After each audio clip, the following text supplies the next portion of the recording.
Everybody's attention, we're going to get started. We're going to get started tonight, everybody. On January 2nd, 2014, adequate notice of this meeting pursuant to the Open Public Meetings Act has been furnished by inclusion thereof in the annual schedule of meetings for 2014, which has been posted on the bulletin board of Borough Hall, filed with the Borough Clerk, faxed to the Hour Town, the Record, and the Community News, the county newspapers, and individual persons with any requesting copies of same pursuant to said act. In case of emergency or fire alarm, you must evacuate the building by using any of the exit doors in the room. They're immediately to my right, and the double doors at the rear of the room. Occupants must exit the building by using the staircase and not the elevator. This meeting is being recorded by both video and audio and may be rebroadcast. And everyone, please rise for the flag salute. I pledge allegiance to the flag of the United States of America and to the republic for which it stands, one nation, under God, indivisible, with liberty and justice for all. Roll call, please. Mayor Padovano. Here. Council members. Lindenau. Here. Moroni. Here. Eisenberg will be late. Messer. Here. Fabre. Here. Ballerini. Here. Borough Attorney Ronald Dario. Here. Borough Clerk Dean Floyd is here. Borough Administrator Roberta Stern. Here. Okay. We're going to go a little out of order of the agenda today. As I presume most of you are here for some item that falls later on our agenda. I know the tax bills went out this week. I'm hoping you're all not here for that. But we're going to skip to the appointments, and specifically number 1 on the appointments. And before we get the vote on that, I just want to say a few words. Today's a very important and exciting day for our police department. And we're scheduled to vote and approve 7 promotions today. And we've been advised about pending retirements of Captain Hoffman and Lieutenant Korn. And the officers who are up for promotion tonight are really already leaders in our police department. In my experience in law practice, I've been fortunate to interact with many police departments throughout the state. And I can say without hesitation what a wonderful police department Maywood has.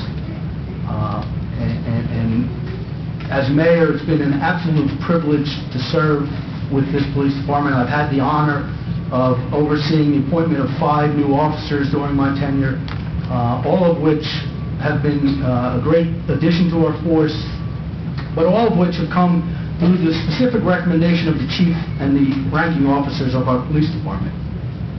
It's been my personal pleasure to work closely with the chief and the officers who are up for promotion tonight. I've been very impressed during my tenure as mayor. And as mayor, but really more importantly as a resident of Maywood, I appreciate and I thank you for your leadership of our town and policing of our town. We often take for granted the job police officers do, and we think we're here in quiet Maywood and nothing can go wrong. But these officers know the world around us has changed and the dangers that are out there. And unfortunately, it sometimes takes tragic events like the recent loss of Jersey City Officer Santiago and Walbrook Officer Goodell to remember the dangerous job that they actually face every day. You know, U.S. Attorney Robert Kennedy, when he was serving in his brother's administration, once said that every society gets the kind of criminal it deserves. And what is equally true is that every community gets the kind of law enforcement it insists on. In Maywood, we pride ourselves on being Mayberry. It's a term that we often joke about. But that small-town community feel comes at a cost, and its preservation is worked on every single day. Given the fact that we're 11 miles from New York City and surrounded by the busiest highways in the nation, with tens of thousands of people passing our town every day, policing our town is not an easy job. So although in Maywood we insist and hope for the highest quality of law enforcement, the officers of the Maywood Police Department deliver that quality every single day, and we are thankful for that. So it is with great pride that I seek to have the council approve the promotions listed on the agenda tonight. I want the officers up for promotion to know that I know I can speak for everybody up on this dais, have the faith in your abilities to continue to lead our department in the excellent manner that it has been run up to this point. So at this point, I ask that we go out of order take a motion to go out of order to move to the appointments. Is there a motion for that? So moved. Is there a second? All in favor? Aye. Any opposed? Okay, for the one item on for appointments tonight, the following promotions for the Maywood Police Department effective August 12, 2014. Lieutenant Joseph Natal to be promoted to the rank of captain. Sergeant Terrence Kenny and Mark Gillies to both be promoted to the rank of lieutenant. Officers Mary Agnes Tuchek, Darrell Worrell, Richard Brown, and Derek Smith to all be promoted to the rank of sergeant. Do I have a motion? Motion to approve the promotions. Second. Roll call. Lindenau, Yes. Barone, Yes. Messer, Yes. Fabre, Yes. Ballerini. Yes. Congratulations.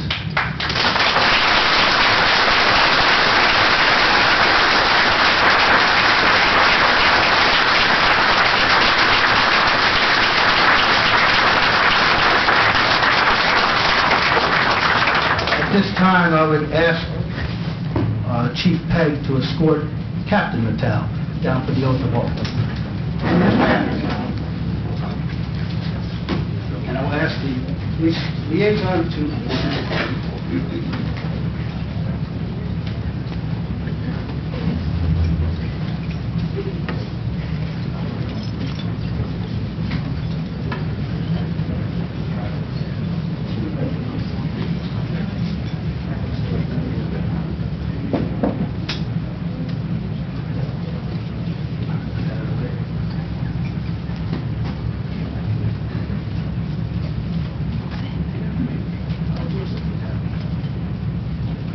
I, Justin Natal, do solemnly swear that I will support the Constitution of the United States, that I will support the Constitution of the United States, and the Constitution of the State of New Jersey, and the Constitution of the State of New Jersey, that I will bear true faith and allegiance, and I will bear true faith and allegiance to the same, and to the governments established, in the United States, and in this state, under the authority of the people, that I will faithfully, impartially, and justly perform all the duties of Captain of the Maywood Police Department, according to the best of my ability. So help me God.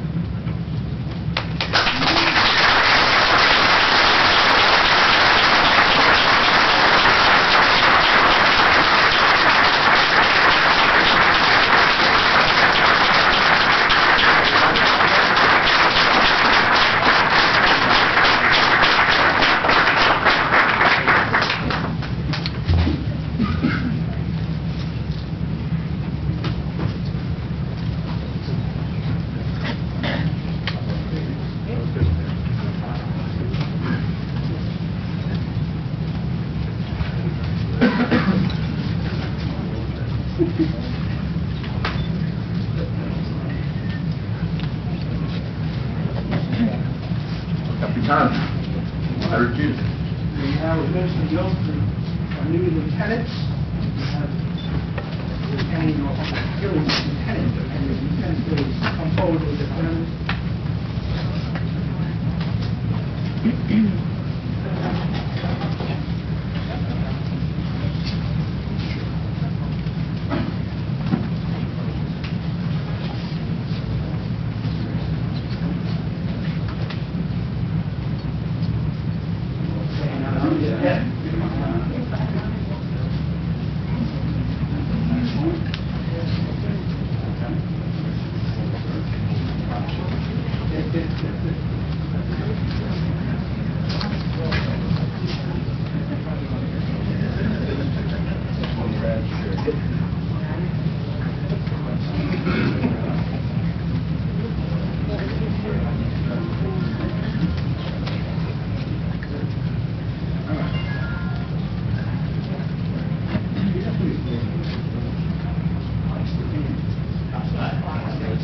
solemnly swear that I will support the Constitution of the United States and the Constitution of the State of New Jersey, and that I will bear true faith and allegiance to the same and to the governments established in the United States and in this state, under the authority of the people, that I will faithfully, impartially, and justly perform, all the duties of lieutenant of the Maywood Police Department, best of my ability. So help me God.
Sergeant Check, Swirl, Brown, Smith.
Repeat after me. I solemnly swear that I will support the Constitution of the United States and the Constitution of the State of New Jersey. That I will bear true faith and allegiance to the same, to the governments established in the United States and in this state, under the authority of the people. And that I will faithfully, impartially, and justly perform all the duties of Sergeant of the Maywood Police Department according to the best of my ability. So help me God. Congratulations.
is the Borough Engineer Report. Come on up,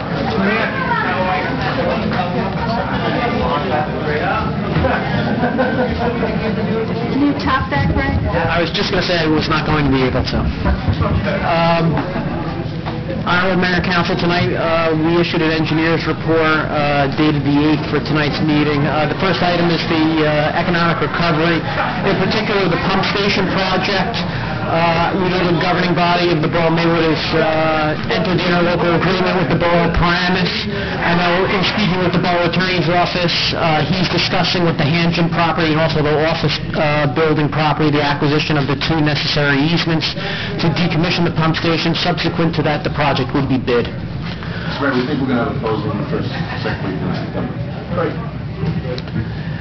The second item on the list relates to the road program and parking lot project. To give an update, this Saturday, the 16th, the soft areas within the parking lot will be addressed. Following on the 21st, which is next, I believe, Thursday, paving will occur, and then the following Friday, on the 22nd, the striping will occur, and the project would be closed out, pending punch list items. PSC&G Central Avenue, they're moving forward with the work on the roadway. It will continue over the next few months. Item 6, I'll skip over 4 and 5, which relates to the streetscape. We submitted a proposal for that, and then also Memorial Park. I know the borough had received the grant for open space funds. We'd be glad to help with respect to any of the work on that park. The 6th item, East Magnolia Avenue and Concord Drive, the roadway intersection. We held a site meeting at the location, took a look at some potential alternatives in that area where we wouldn't need to relocate the utility pole. We forwarded a sketch, which was based off of a Google Earth image and some information that we've acquired to illustrate a relocation of the curbing without touching the location of the utility pole, providing a high enough curb so that the pole wouldn't be hit, and then providing some striping within that intersection area. Our estimate for that work would be approximately $22,000 instead of the $60,000 that was reported at last month's meeting. Before we leave off of that, the striping part of that component, do you think that's completely necessary to do the striping on it? The only reason I ask is that the Knowles section of Maywood is kind of unique with its small roadways, and it's kind of a meandering little, something very unique and very different than what's throughout the rest of the borough or throughout most of the state. So, if we can avoid that, having to put too much paint on the ground, And understand, we just showed striping within the roadway just to direct the cars so that they would understand where they would need to align and trucks need to align to meander around that curve without encroaching upon the lawn area.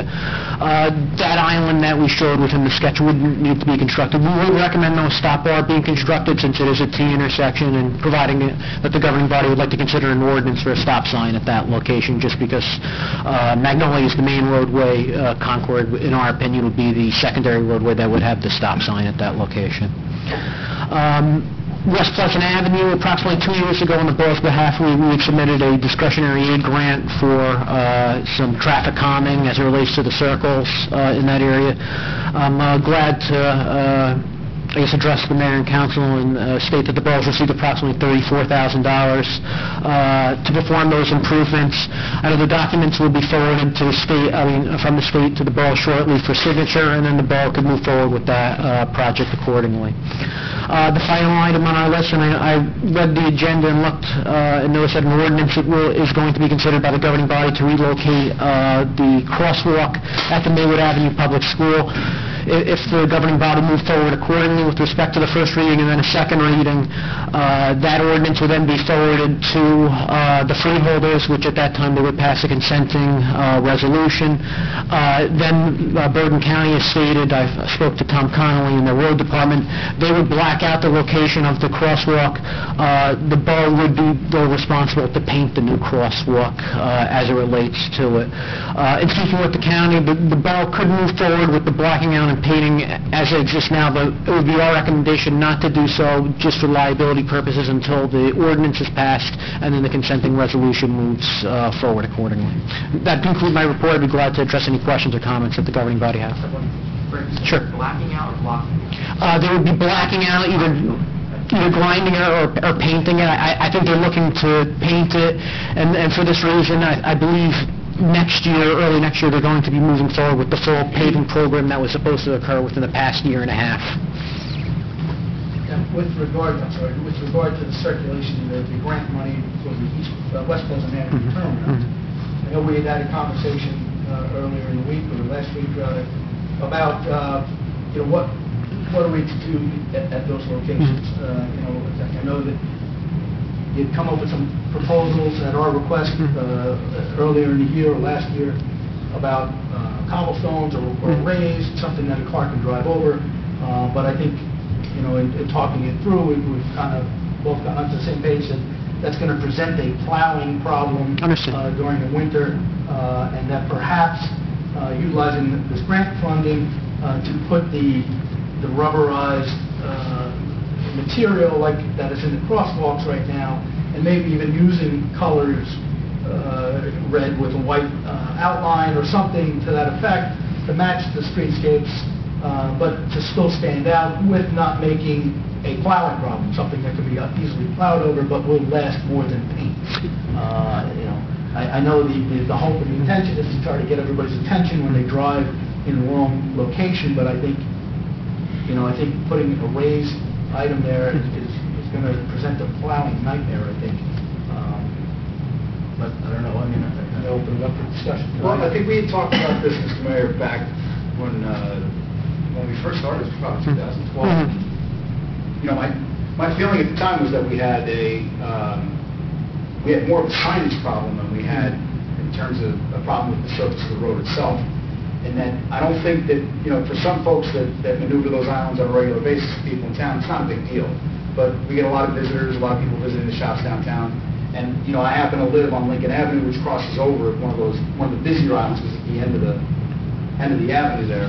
And I see it all the time. I see that tight U-turn. And, that in and of itself is not a particularly dangerous maneuver. The problem is when they start to do that U-turn and can't. Yeah. And then all of a sudden, we're facing, you get two cars and sort of a standoff, facing each other at the intersection. So that's why it's important. I don't know that we have to do something to necessarily force the maneuver, but I think we just need to raise awareness. And I would suggest, perhaps just looking into the signs at either end of the islands as you approach that face you, and large enough, but again, in keeping with the character of the streetscapes of Pleasant Avenue, but large enough just to show a visual representation of the two islands with sort of a maneuvering pattern with a U-turn and a left turn, and then a U-turn and a left turn, so they can see that if they move around the dot, mind the dot was coming to my mind. If we put a big dot, or we resurface the dot so you can see them, and just give people that mind the dot idea that if you're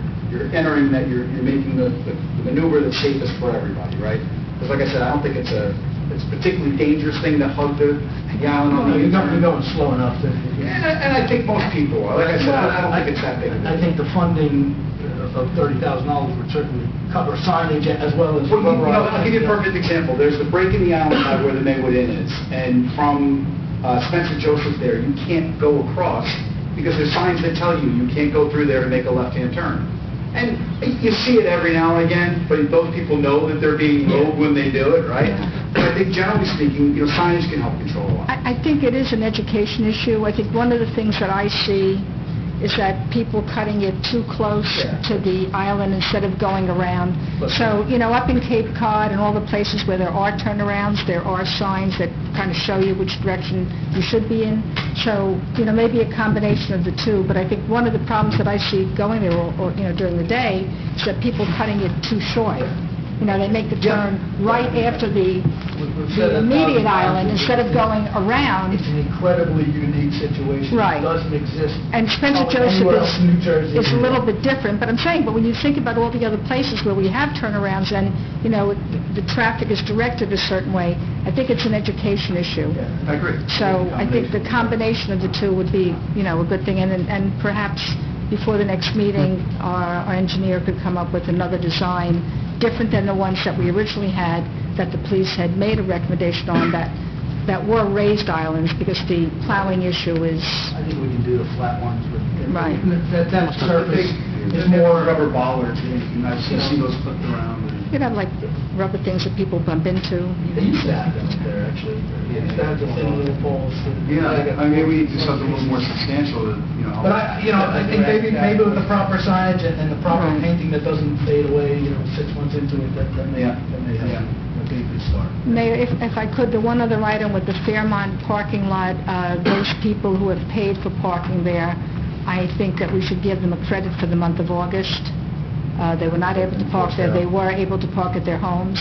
So when I spoke to the police department today, we suggested that there are people haven't been parking there, that we suggested they could start parking there again September 1st because of the schedule that Mr. Pliniak gave us today.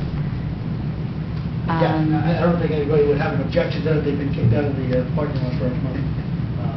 But just with the one stipulation that anybody who's already paid, they will not get a refund. Now, that credit will apply to their September... Their September... September credit? Yes, it's a September credit because some people have in fact paid for August. So if nobody has a problem with that, that's what I will be advising Diane tomorrow. All right. Anything else? Anybody else have any questions for the engineer? Thank you very much. Thank you. All right, next item on the agenda is a proclamation. We have a proclamation supporting Drive Sober or Get Pulled Over for 2014 statewide crackdown. I will read it into the record. It says, whereas impaired drivers on our nation's roads kill someone every 30 minutes, 50 people per day, and almost 18,000 people per year. And whereas 19% of motor vehicle fatalities in New Jersey in 2012 were alcohol-related. And whereas an enforcement crackdown is planned to combat impaired driving. And whereas the summer season and the Labor Day holiday, in particular, are traditionally times of social gatherings which include alcohol. And whereas the State of New Jersey Division of Highway Traffic Safety has asked law enforcement agencies throughout the state to participate in the Drive Sober or Get Pulled Over 2014 statewide crackdown, and whereas the project will involve increased impaired driving enforcement from August 15 through September 1, 2014, and whereas an increase in impaired driving enforcement and a reduction in impaired driving will save lives on our roadways. Now, therefore, be it resolved that by the Mayor and Council of the Borough of Maywood, County of Bergen, New Jersey, that they declare its support for the Drive Sober or Get Pulled Over 2014 statewide crackdown from August 15, 2014 through September 1, 2014, and pledge to increase awareness of the dangers of drinking and driving. Signed today. All right, next item on the agenda, meeting is open to the public. Anybody from the public wish to speak, come forward, state your name and address, please. Hello, my name is Annabelle Galdini. I live at 687 Cole Street. I have a couple issues. Yeah, just do one. Oh, that's okay. Got moved over, sorry. Hear me? Yep. I have a couple issues regarding the Maywood pool. I was here last time, a couple of weeks ago. I wasn't here last week regarding the problem with my 4.5-year-old grandson and my 6-year-old grandson. The 4.5-year-old grandson is not allowed in the big pool when it's called adult swim. He has to get out. Now the 6-year-old is in the big pool, and now the 6-year-old has to get out also to go into the little pool. Okay, I don't understand why he has to be in the small pool with the 4.5-year-old when he can go in the big pool when it's the regular swim.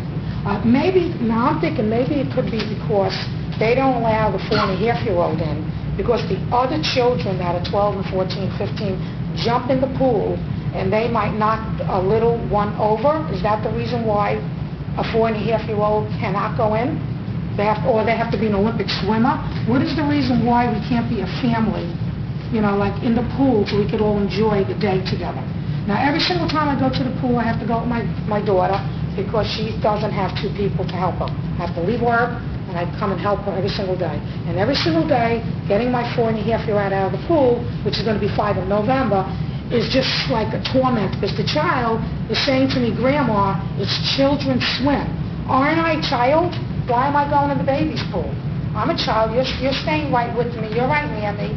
Why do I have to go and leave my brother? Or why do my brother leave me? Or why does he have to go back in the other pool? So we're having a big problem with this. I really wish we only have a couple of weeks left in the season. If you could just allow it, just for me to have some peace with my daughter so I could just relax and enjoy the day. It seems like this is getting nowhere. It's very stressful for me every single day to see him cry. Tears, that I can't even get him out of the pool. That's one thing. Then we had a couple other problems that were there that I noticed that were guests that were at the pool, which these are the first time these people came. And I love my town. I've been here 37 years. And I always bring guests to the pool to show them what a beautiful town we have, what a beautiful pool we have. But with these restrictions, no one can understand these rules. And even though I'm trying to, remember, I don't have any children going to the pool. I'm just helping my daughter. Even though I'm trying to understand all this, I really think that it's not really geared for a family anymore. It doesn't seem like families are enjoying themselves. Not just us, because we're all stressed out every single day. I saw that there was, I just wrote a couple of things down when I was thinking before, I didn't want to forget. There's a girl that I met yesterday that had 2 children. One of them was 3 years old and one of them was 6 years old. She was a guest. She was saying what a lovely pool we were talking about, such a nice time she was having. Now, the child, I got out of the pool because now it was time that my grandson, chaotic as this was getting him out of the pool, she couldn't understand what all the screaming was about, and I told her the situation. So one of the lifeguards told her she had to get out of the pool because one of the kids was 3. So now the 6-year-old got out of the pool also because she wouldn't leave one child in one pool and the other child in the other pool. So she took the 6-year-old with her to the other pool, which was told he had to get out of that pool because he wasn't supposed to be in that pool because he was 6 years old. So now this is like really very chaotic now. So now she's telling me, my 6-year-old, I can't leave him in the pool by himself. He hasn't had the swimming test. He's a swimmer. She says to me, he is a swimmer, but I'm sorry, I just don't trust any children alone in the pool. That's on the other side of the road. So I told her the situation, and then I think she left. I don't know what happened to her after that. I think she just got another family and just left because she couldn't watch the 2 children. Another thing, she was pregnant, around 8 months pregnant. So that was one thing that I saw that was very stressful. Okay, then we had another situation that I noticed, that there was a little girl in the pool that was also a guest. And she had on these professional swimmies with this floating thing on her back. She was in the pool with the mother. And I said, gee, that's a really nice thing to do, to put that on her, even though, I figured that the child was 4 years old or 5 years old. It seems safe, it's a safe thing, and I would love my grandson to have that on. So she says, well, her husband is the director of a pool in Upper Bergen County. I can't remember what town it was. But in his pool, they allow all the children, even 3 years old, in the low part, where the lower end is, with the swimmies on and this thing on the back, as long as they're potty trained. If they're not potty trained, they would have to go in the baby pool. So they have to make sure they're potty trained in order to have that on. And the children that were up to 4 and a half, had to wear those, potty trained or not. And this is the way it ran in this pool. So this way the children are with the mother and the father, the 6-year-old, the 7-year-old, and the 8-year-old are all in the same section. So then she was told to take the swimmies off, which I knew that was going to happen. So one of the guards told her to take it off, and they said it was a safety issue. I don't understand how that was a negative safety issue. I felt it was positive. So anyway, so they took the stuff off. Meanwhile, the young girl who was 4, in June, she was allowed to stay in the pool during the time when my grandson was going out of his mind because he had to get out because it was adult pool. So they just let her stay in the pool.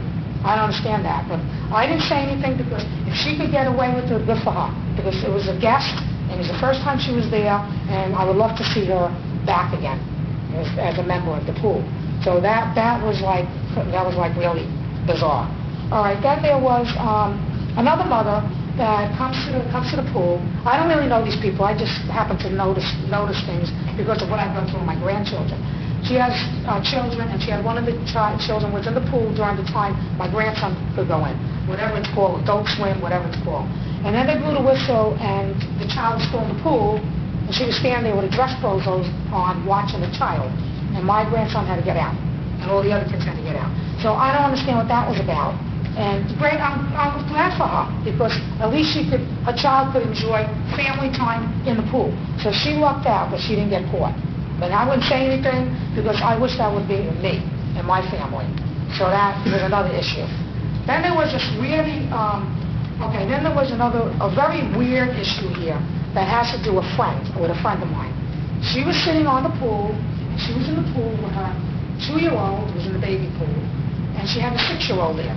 Because the 6-year-old can't go in the big pool at a certain time. And then she had an 8-year-old sitting on the side with her. He was told to get out of the pool because he was 8 years old. He was sitting there. okay, with his glasses on, with his mother, to go in the big pool. She was very upset over that because even though he was only 8 years old, he was just sitting there with his feet in the water. She felt that wasn't the right thing to do, to tell him to get out, even though he was just sitting there with his mother and his sister, and go on the other side.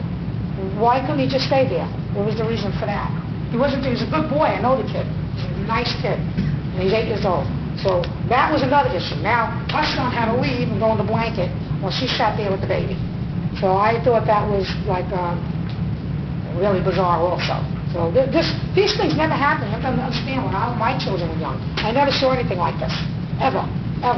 Otherwise, I would never be at the pool. Okay? Then the recent thing that happened that I saw recently, what happened to my daughter, she was sitting down. There are parents that go in the water, like me. I'm always there because my daughter cannot go to the pool unless I'm there. Okay? They're always watching their children. It's always the same people. I always see them with their children. Whether they're 4 years old, 5 years old, 6 years old, 9 years old, they're in the pool watching their children. My daughter was sitting in the pool on the edge, in the pool, when there was a little rumpus going on with the kids.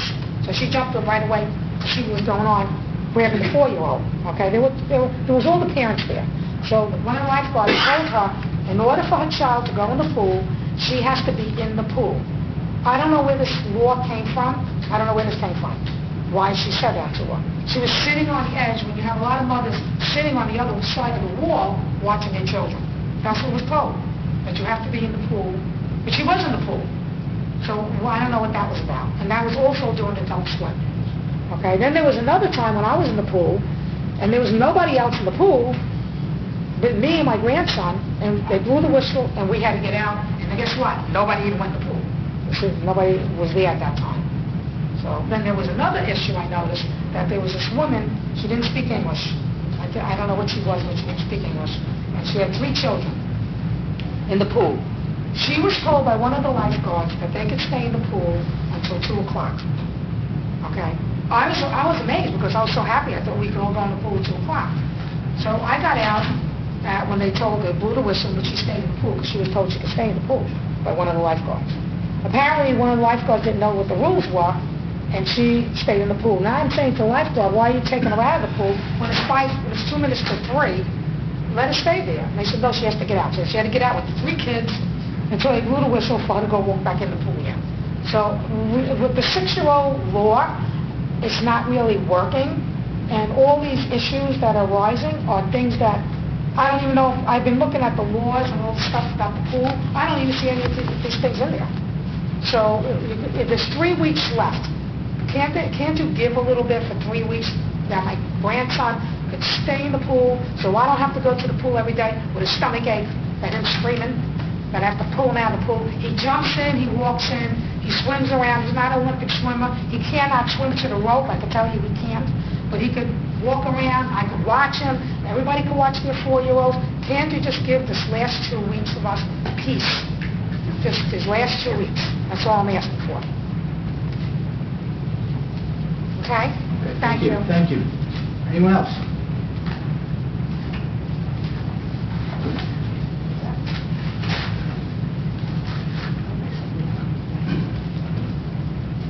Hello.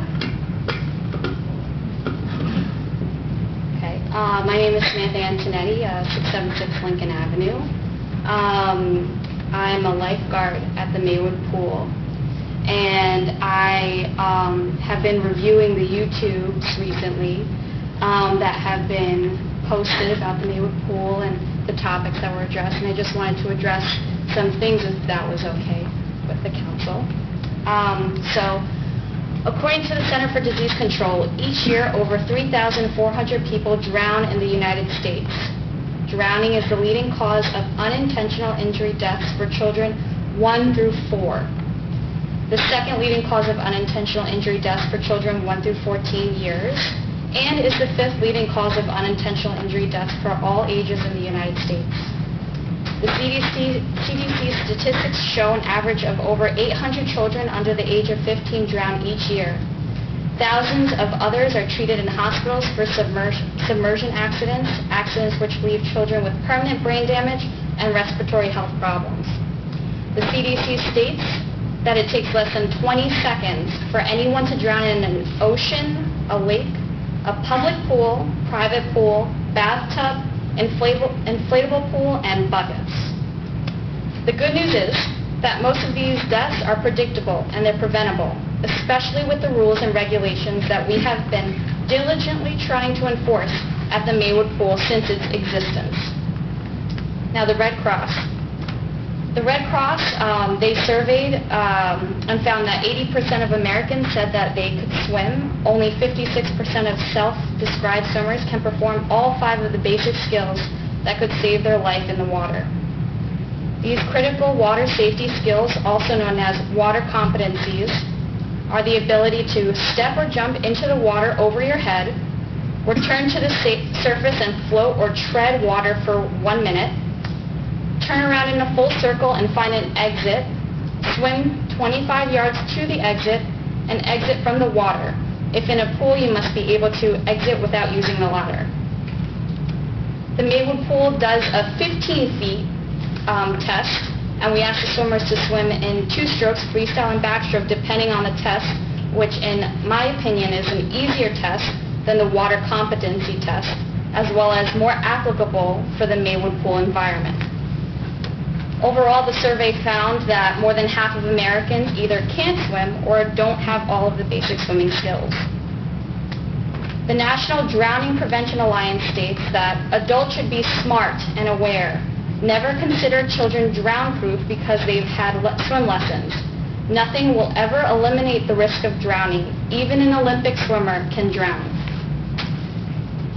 The NDPA stresses that whenever infants and toddlers are in or around water, an adult should be within an arm's length, providing touch supervision. Unfortunately, this is not the case at the Maywood Pool, so the precautions and rules set in place provide an adequate safety for these dangerous situations as to prevent drowning. We have had much success over the past 9 years that I have worked at the Maywood Pool, with only 6 drowning-related incidents this year where a lifeguard needed to act, and 3 out of the 6 incidents included 5-year-olds with supervising parents having their back turned while their child needed lifeguard assistance. This is an extremely low number compared to other pools, and with the lifeguards enforcing the rules, I think that the town of Maywood would agree that we would like to keep this number at an all-time low, and that changing these rules would be a detrimental for safety for the Maywood Pool members. While rewatching the YouTubes this morning, an inquiry about flotation devices was addressed and unanswered, and I would like to address this now as well. The NDPA states, do not use flotation devices as a substitute for supervision. Water wings or floaties, inflatable water rings, and other pool toys are not safety devices. Some flotation devices are designed to assist with building swimming skills and are designed to tilt the child into a forward position. This could create risk for an unassisted young swimmer. Only the U.S. Coast Guard approved life jackets are designed and tested for safety. Now, the U.S. Coast Guard states on personal flotation devices, they say, USCG approves PFDs, personal flotation devices, generally for natural waters such as oceans and rivers, etc., mainly for boating activities and not specifically for pools. Infants and children have difficulty when using a flotation device in a face-up position because of the distribution of body weight and the tendency for them to struggle, usually during the toddler ages. The reason being is because the head is the heaviest part during the ages of 1 through 10, and this is the body part that goes down first when a child uses a flotation device. This is the main reason why we do not allow any floaties or personal flotation devices in the pool. I am a huge advocate for the rules to stay in place because bottom line, they are safe, and they keep the Maywood Pool members of all ages alive. Thank you. Anybody else?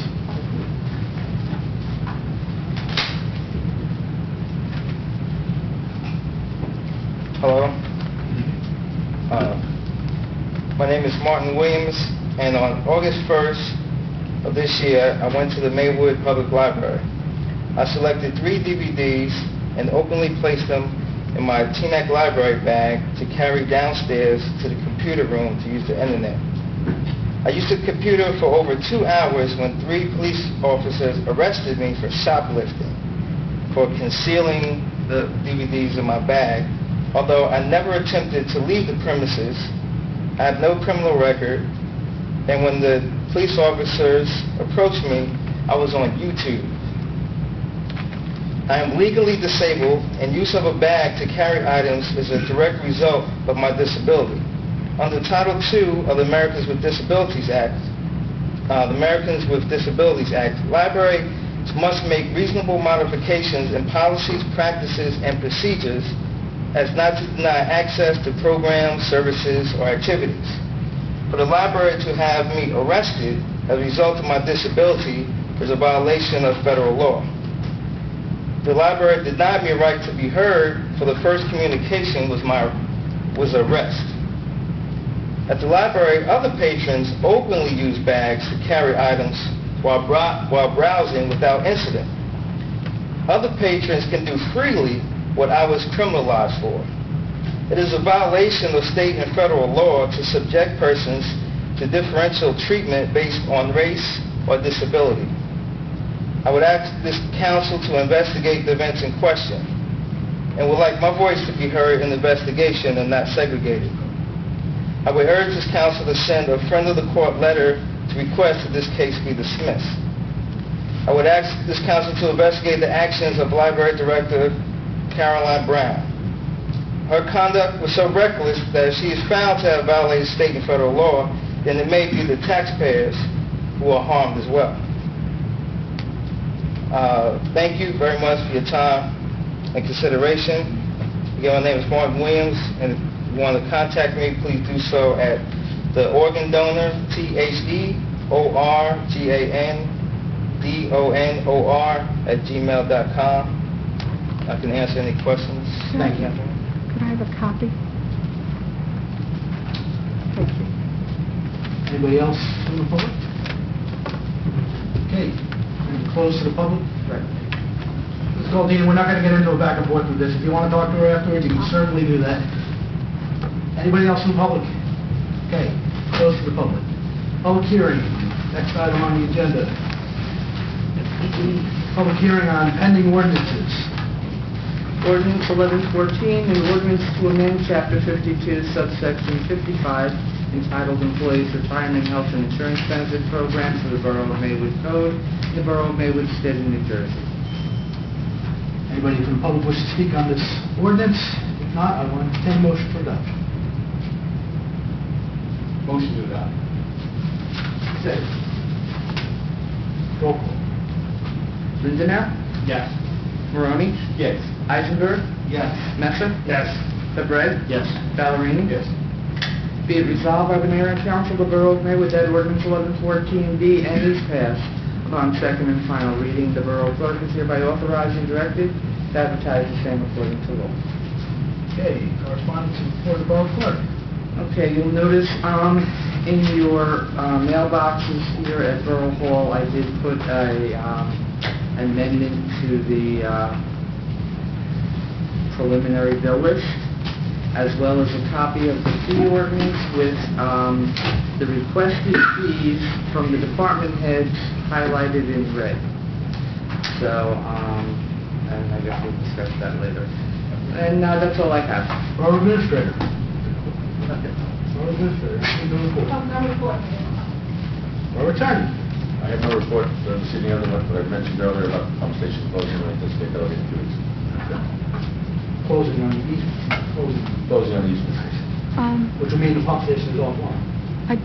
One of the items, I just realized, and we didn't get a chance to talk about it, I never got the corrected documents for the DPW agreement, so I think that we have to take that off. Well, we could do the resolution. Pending that? It's up to you. Contingent upon receipt of that. Right. Okay. Correct. Yeah, because I never heard back from them today. I'm sure it's coming. They said it's coming. It just didn't make it. Oh, okay. Okay. Anything else for us, sir? That's it. Councilman Lindenau. Thank you, Mr. Mayor. Nothing major to report. Even though we're in the middle of summer, the DPW is looking forward to wintertime, and I will be meeting with them later in the week about any equipment upgrades or improvements that we need to address. And this year we have the calcium chloride. Calcium chloride tanks are on 2 trucks. Yes. So And that will hopefully aid us in snow. majorly aid us, I hope. Yes. That was all I have tonight, sir. Thanks. Councilman Marone. Mr. Mayor, just a couple of things. Just a reminder that August 16th, there is a tire recycling going on at Borough Community College. I believe that's from 9 to 12.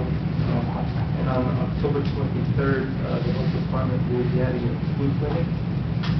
And the only other thing is I received some nice accolades for the summer programs for the rec department, so congratulations to all the summer employees in the recreation department. So, that's all. Councilman Eisenberg. Thank you, Mr. Mayor. I had the pleasure of filling in last minute for the Maywood Dolphins award ceremony. It was a great experience. The kids were just great, and a happy bunch of really good swimmers. They had an undefeated season. Yet again. Except for the leagues where they came in second. But they still did great. And it was just a really good experience. Like, not normally my committee, but I got to do it. It's also 2 of my kids as swimmers, and it was a very nice time. While we're talking about pools, we have a resident that has a pool without a fence, and they've been told to immediately fence it or get rid of the pool. And if they don't take immediate action, $3,000 daily fines. I can't emphasize, anyone with a pool, gotta have a fence.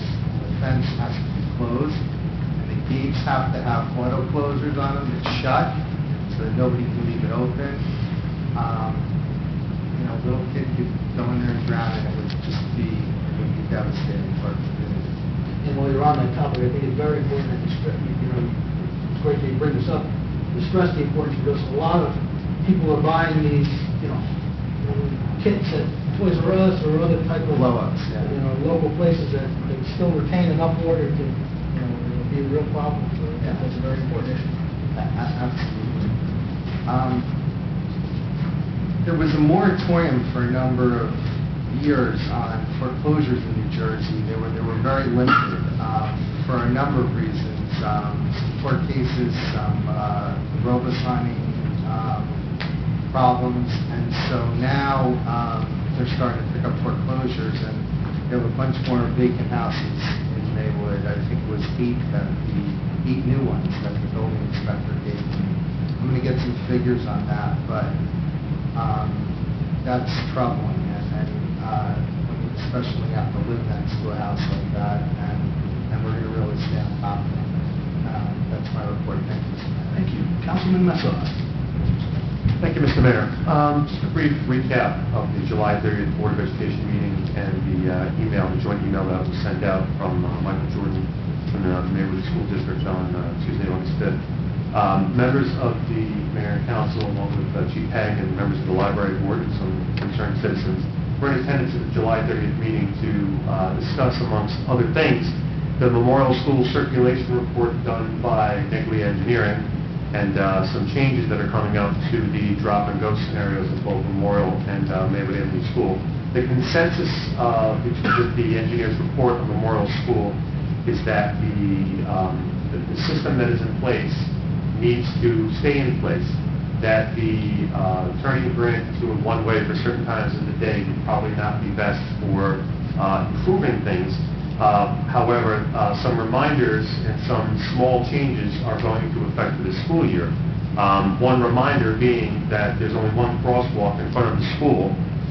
There's no crosswalk at the kindergarten door, and I think it's the consensus that when parents are dropping off their children over near the kindergarten door and ignoring the fact that there's no crosswalk there, that it causes a dangerous situation in the mornings and in the afternoons, and can lead to a situation where that's not desirable for anybody.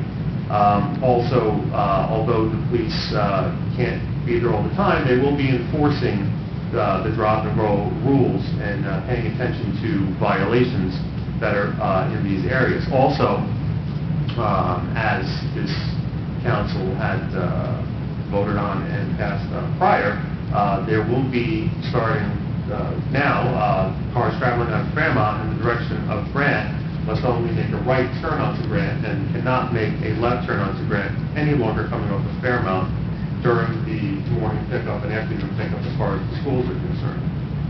Also, going over to Maywood Avenue School, the crosswalk, as the borough engineer has reported on in his report, will be moving to an area directly in front of the Maywood Public Library. So, and also in relation to that, when exiting the Maywood Avenue School parking lot, cars will no longer be allowed to make a left-hand turn onto Maywood Avenue. Instead, they'll be turning right onto Maywood Avenue only. Access to the library parking lot will still be available to those cars that are making the right-hand turn, but we are all concerned, the school is concerned, Chief Pegg, Police Department, Caroline Brown from the Library Board, Mayor and Council, we're concerned about the cars that are going through the library parking lot, that the parents take great care when using that lot to whatever they're doing for the drop-off and the pickup in the afternoon, to take the children's safety into concern and to cut down on any reckless driving or behavior while in that parking area. It would be a shame to have that area closed off to the parents, and it will remain open as long as everyone has safety of the children in mind. And this email that was sent out was co-signed or on the behalf of the schools, the library, and the Maywood Police Department. And that's it. Thank you, Mr. Mayor. Councilman Fugere. Thanks, Mayor. Just to piggyback on what Mr. Messer was saying, a couple of the other things that were discussed was perhaps with the left turn only discussion, maybe closing the entrance, the Maywood Avenue entrance to the library just during afternoon pickup to prevent anybody that would maybe cut through there, if that is a concern. I know that was discussed. Another discussion was about now that the crosswalk is going to be moved further north, perhaps reopening the exit on the south side of the library to maybe allow maybe alleviate some traffic on Oak that takes place after school. I think that's an issue that we need to think about and take action on, opening that southbound driveway to be a right turn only type of situation. I think you can install speed bumps in that lane so that people don't go flying into it, but I understand that the reason why it's always closed is that because the crosswalk is right now south of that driveway, so you don't want people kind of blindly leaving that driveway and heading right into the crosswalk. But with the crosswalk moving north of that driveway now, I think that problem is alleviated, and it may alleviate some traffic issues in the lot and along Oak if we open that up, or have the library open it up as a right turn only. I don't think there's any reason to make it a left. It's always been closed now anyway, so nobody's going to miss a left turn out of there, quite frankly. And again, I think with opening that, we'd have to talk to the engineer or somebody about speed humps in there so you don't get somebody heading to the sidewalk at a high speed. Just a thought to start thinking about. Yep. I want to be careful with how I word this. Just has nothing to do with the gentleman that came here and spoke about the situation with the DVDs. This is simply about the policy with regard to the DVDs. I think it's been discussed by the trustees and I think our attorney that we might want to revert back to the old policy wherein the DVDs were kept behind the desk, the circulation desk, and the patron would bring the disc to the circulation desk and then bring the cover to the circulation desk, and then they would be given the DVD, as opposed to what it is now, where the DVD sits in the jacket and I don't know who, and not this gentleman in particular, but it is an invitation or it does permit the ability to take it out of the library without checking them out. Again, I don't know what the situation was. Well, I know of the situation, but I don't care to talk about the situation. But just in general, that might alleviate it. And that was the situation, that was the policy before, and I really don't know why that changed, but that was the policy before. You always had to bring the jacket up there. So at the next meeting, we will be discussing that, and hopefully it does revert back to the old policy. Other than that, Mr. Mayor, I have nothing else to say. Council President Valerie. Mr. Mayor, I have no formal report this evening. Just briefly, the Veterans Memorial Park Monuments Committee met last week, went over some items. I think we have a plan for the new 9/11 monument that hopefully will be able to get installed before September 11th.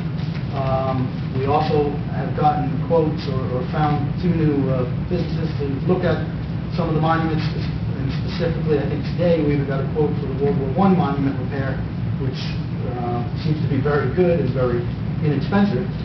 So hopefully we'll be able to make progress with that. I know we're talking with the American Legion about getting a new monument up there for service in the Desert Storm, Desert Shield events in the early 90s, and maybe add a monument as well as improving the visibility of the Korean War and Vietnam War monuments. We're still working on a plan for the World War II monument, which is, seems to be in more need of repair than the other monuments up there, and maybe much more expensive. But it may be something that we can work with some of the volunteer groups in town to start a fundraiser or something to that effect, to the extent that we need that. I know the American Legion and Girl Scouts are working with us on trying to get a plan together for the World War II monument. So hopefully we'll have more progress on that as we go. The bench program in the park is hopefully the brochures will be available very soon. I know the Borough Administrator has addressed the issue of the plaques that will be affixed to any bench that is sponsored by any individual or organization. So that's almost ready to go and be rolled out, so that we can start installing some of the new benches throughout all of the parks in town. The South Side streetscapes that the borough engineer indicated, we had a meeting, the borough administrator and I met with the property owners along the properties between the train tracks and Hunter Avenue. It was a very positive meeting. They're very enthusiastic about the streetscapes coming down to that area and sprucing up that stretch of Maywood Avenue and that stretch of our retail zone in town. So hopefully the borough engineer will be able to put together a plan soon, and we'll work with the property owners to have them contribute in their own way to the streetscapes improvements down there. Fall Festival is October 5th. 5K for the Maywood Hawks is also that same day in the morning. Just a reminder on that. Reminder, as the borough engineer indicated, that PSE&G is doing work on Central Avenue. We'll be closing various sections of Central Avenue throughout the next month. So be mindful of the traffic deviation that's going to be necessary for that. That's a project going from basically Rocher Park to Hackensack. United Water also recently sent a notice to the borough saying that they're going to be working on replacing meters throughout the borough and the area. So residents may be getting notices about that, but that's probably done through United Water. So just be mindful that if you do get a notice, there is a project going on that. I'd like to thank the MYAA for their contribution to some trees that have been planted along the buffer area between Coaches Park or Coaches Field and the properties on Toma and Lennox. I know that's going a long way to helping the residents down there have a nice buffer between the park and their houses. I'd like to thank the fire department for assisting the volunteer with the ambulance first aid squad with a, I guess they had to do a lift assistance. We had somebody fall at an industrial or a commercial property that had kind of a work pit that one of the employees, I think, fell down and needed to be lifted out of. The fire department did a great job, along with some departments from the surrounding areas to help extract the individual very quickly and safely. So appreciate that. Give kudos to the EMTs and the fire department. Lastly, the Green Team. I want to thank everybody who's been working on from the Green Team and all the volunteer organizations who had a bed at the community garden this year. We received a letter from the church in Rochelle Park, Sacred Heart, which is, I'll read it to you. It says, "Dear Mayor," enclosed a copy of my letter, which I sent to Arlene Formsano, to thank her and the other members of the Maywood Community Gardens Green Team for their donation of produce to Helping Hands Ministry. I would like to take this time as well to thank you for these donations which come to us from your borough. It takes a lot of hard work and dedication to coordinate a project such as the garden in Maywood, and I wanted to be sure that you knew how much we appreciate receiving the gift. As mentioned to Arlene, the families we assist each week are so delighted to receive fresh produce in their packages. I wish to extend their appreciation to you as well. Once again, I thank you and your community for sharing with us the gift of giving. And it's a very nice letter from Sacred Heart. As I mentioned previously, last year, the community garden, specifically the Green Team beds, donated well over 100 pounds of produce to the Sacred Heart Church. And I'm sure we're on our way to topping that number this year. And I appreciate the hard work of Arlene in particular, as well as all the other Green Team members who participate in getting that produce over there. The garden is thriving and doing very well. We're in talks with a sprinkler company from town about finally getting some permanent water over there. And it's a great program, and I'm very proud of that. So with that, that is the extent of my report. The action list is in your agenda. We can move to that. Now, the first three items on the action list are really items that we've talked about previously. From the last meeting of the planning board, the board's engineer and the board's attorney have indicated that from their meetings with the subcommittee of the planning board, they will likely be ready to submit a recommendation for some changes to the zoning ordinance very shortly, and I'm sure that these first three items will be addressed there, so unless anybody has comments on them right now, we can kind of hold them off until we get that information from the planning board and move on to the fee ordinance, which is number 4 on your list. I know the borough clerk has passed out copies of the fee ordinance with the recommended changes from each department. I think you all have a copy in front of you. I don't know, we can certainly go through it page by page now. Mr. Mayor, just to the one, I think, glaring issue with this is on page 11 with the field use permits. Did we not get recommendations on charges for the field use? I don't think we have formal, but I think Mr. Messler might have some information on that. I've done some research and I've pulled down from the E-Code the fee structure for Borough Bordell and Borough Franklin Lakes, which specifies the different fees that are charged to the different types of organizations that are used in the field, which I'd like to submit for everyone's comment on tonight, so that we can take a look at this and try to incorporate this into the research. If you start off on page 2, the changes, I guess, recommended regarding the ABC licenses, and they're being shown in red there. And they're in accordance to the allowed amount for increase, because you're only allowed to increase within a certain... When was the last time they were increased? A couple years ago. Anybody have any? But each year you can do it, absolutely. Anybody have any comments regarding those recommended changes? No, I mean, having looked through all these before, Mr. Mayor, the assumption that I made, maybe I should be correct on my assumption, was that this was done through the department heads and the borough administrator. So, Well, actually, no issue with them. each department was given this to, I don't oversee each one of those because I don't None of know them each seem- individual state law, but... None of them seem particularly egregious, they all seem to Right. be incremental increases. That's what I that, thought. You know, and again, we have some very, very tiny fees here that we haven't touched, so, I mean, I don't see any issue with it. I don't think there are any substantial increases or Nothing that would be material to No. the taxpayers of this town, I wouldn't think. Actually, there was one, but I didn't bring it with me tonight. Next time we talk about it, I'll have it with me. There's one that I just noticed that I thought wasn't addressed.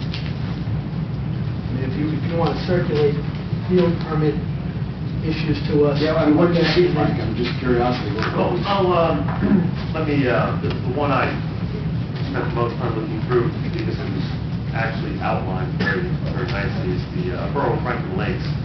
What it basically does is that it breaks down the fee schedule for different types of groups in and outside of the community. And I'll give you a few examples of the groups that we're talking about. Groups categorized as follow: Group 1 through Group 5. Group 1 being in recreation and parks, which is their recreation department sponsored activity. Group 2 being teams in an established league, and Group 2 having certain subcategories, A, B, and C, being a certain percentage of residents on those teams. Who's the lawyer in charge of recreation and field use in Franklin Lakes? Holy smokes, really? Yes. Actually, this is also mimicked in Fort Hill as well. It goes on to say, with private groups, corporations, and schools. And when it comes to charging for a field use, Groups 1 and 3 are exempt, 1 being a Parks and Recreation sponsored event, 3 being a school-sponsored event. Sure. And then the fees are graduated from the lowest scale, which would be Group 2A, which has a majority of residents on the team, all the way up to Group 5, which is for external camps, instructional organizations, tournaments, et cetera, that charge on either a per field use. How many fields do you think Franklin Lakes has? Actually, it outlines it in the beginning. They have exactly 1, 2, 3, 4 municipal fields that they actually cover. But those fields have multiple parks. 4 parks that have multiple fields. Well, yes, I'm saying, how many fields it is? Because we're only talking about a couple of fields that we're... They have about 9. Yeah. Well, if you look at Maywood, we actually have technically 1, 2, 3, 4, 5. Then if you consider the basketball court, 6. Do we permit the basketball courts? Yes. Oh, I didn't know that. So does the recreation department choose what group they fall into, depending on how many kids are involved in it? I would believe the procedure would to be supplied a roster which includes your residents in order to verify what percentage of the team is actually from the locality. So maybe you don't know the answer to this question. Before we spent a lot of time developing the rules of golf around field permits. What percentage of the field time during, say, the spring, summer, and fall is even available to outside organizations to permit it? I mean, we have a pretty robust program between baseball and softball. It's a 7-day-a-week program, right? There are very small windows that would allow for an outside organization to use the fields, but those windows can be used by the local organization when they're needed to make up for... Well, I think that was the issue. So no, I'll just share with you my perception of this going back a number of years was that we had one group come in and take advantage of the fact that the Maywood baseball season hadn't been scheduled. And this group, taking advantage of the fact that there was no requirement for them to produce rosters or fees or any of those things, went and booked 50% of field time on one of our fields. Sure. And it made it, the recreation scheduling people took into account the games that we would have scheduled, but never took into account tryouts or practices or clinics or any of The actual those. days the game Exactly, right? So, that's what I think, at least precipitated, where we are today in terms of putting these things together. So, there's a certain amount of overkill that I'm sensing in terms of what the other towns are doing. And if they've got big recreational areas that are, they're almost their sole purposes to be used by permitted organizations. The reason these fields exist in Maywood is for our kids to use them. Right? So if we want to make it available to other groups when our kids aren't using it, I would imagine that's a very small window. And really what it comes down to is it, the Messar family reunion wants to have a softball game, or is it some club baseball team wants to take the big diamond?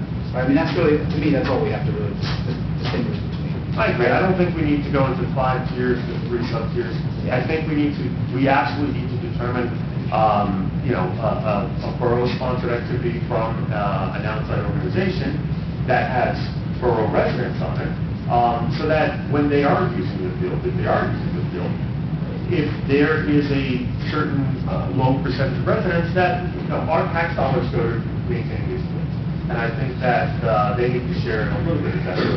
But we don't need to go into so much detail as the other towns have. I agree. I mean, This thing that I prepared, you see, like, even where it's residents, you could put percentage, like, it must be at least 80%. That's, going back into the 80s, okay, that's how we did it. 80% would constitute a residential team.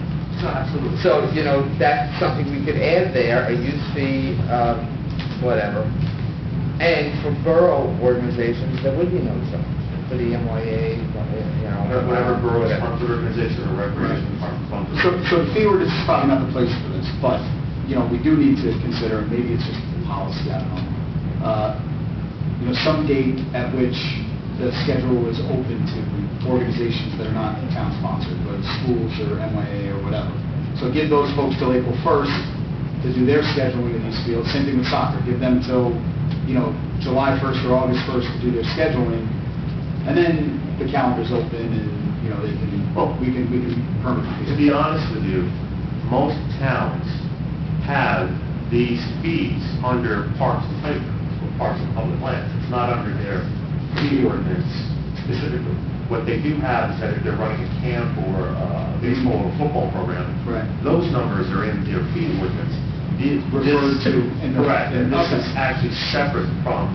So what do they get? So Franklin Lakes, when an outside organization, say, Al Ballerini's travel baseball team shows up, wants a permit for 10 games, what does it charge? Well, not only does it tell you what the amount is, it tells you what the priority field allocation is. Back to Parks and Recreation. Right. Back to your other point. Group 1 and Group 3 get first priority, then Group 2, then whatever the case is. But let's say you're running an instructional class on the field. For example, exercise training for dogs. Zumba, I do Zumba. Sure, right. That is a Group 5 according to Franklin Lakes, and that's $5 per head per use. If you are a for-profit corporation or business, it's $250 per day per field. Okay, so PBI shows up. PBI has no fields. PBI shows up, knocks on the Borough of Maywood's door, talks to the Recreation Department, wants to permit a field for every Sunday in June and July. They're going to pay $250 for every Sunday they permit. If that's Franklin Lakes, yes. That's the range I was looking. I wasn't sure if it was $50, $100 or whatever. So they're doing $250 for an organization like that. Correct. Okay. And if the Knights of Columbus show up and they want to have a softball game. So residents, just assuming they're residents, it's a Sunday softball game. It also mentions if you are a non-for-profit or a 501c3. Never mind. Block party. We're going to have a block party, and at the end of the day, we're going to make our way down to Memorial Park, and we want a permit for 20 people who live in Maywood to play. 20 of the 30 people playing live in Maywood, to the 80% or whatever that may be, 24. That would be probably a Group 4, $100 per day for 2 months. That's fine. Yeah, that's like a religious organization, not-for-profit, or whatever it is. That's amazing. It has a dark field there. It's amazing. $100, oh God, I was just on the other day, my feet closed. Yeah. But they have an actual ordinance setting forth the rules and stuff. That's just not a fee ordinance, that's an actual ordinance setting forth. Right. In its entirety, which we don't have, so. Correct. To your point about the taxpayers paying for the maintenance of the fields and the upkeep of the fields, I think that's great. So take into account something like the firecracker, which is run by a local organization, but is completely a for-profit event and involves 90% of the participants, or probably greater than that, coming from outside the borders of Maywood. There's a great line in here. Tournament fees. That's probably the only thing I think we need to add. Well, would be a tournament fee. And it is outlined here. I did see it, and I'm going to paraphrase it. Firecrackers run by, But basically what it says is that the recreation director will estimate the cost to the borough for hosting the tournament, and the fee to the organization would be that cost plus $250 per day. Also, it says that any group that is outside a not-for-profit, non-residential group, which I think that gets into a gray area, has to be done by resolution. Their permit has to be done by resolution. So that's an interesting way to do it. Again, I don't know if I'm going too far afield for everybody here, but this one has particular interest to me. I like that idea. I like the idea of that open discussion, and we talked offline about this. I think it's completely appropriate for four folks from the tournament to be sitting in those seats and explaining to the mayor and council exactly what they want to do. Because at the end of the day, when complaints come in about the location of a barbecue or trash left behind, or when lights are on, or when music's playing, those complaints come to us, and we should be able to talk intelligently about what we agreed to and what we said wasn't going to be allowed, right? And residents should have a chance to come here and tell those folks in the mayor and council, what the issues were for the last couple times that we ran those tournaments. So I like that idea. I'm not all that concerned about the money, to be honest. What I am concerned about, obviously, is that, the costs for the DPW are covered for sure. The things that it's hard to put a number around is the wear and tear, right? A baseball field that without that tournament might get 100 games a year, but with that tournament get 600 games a year.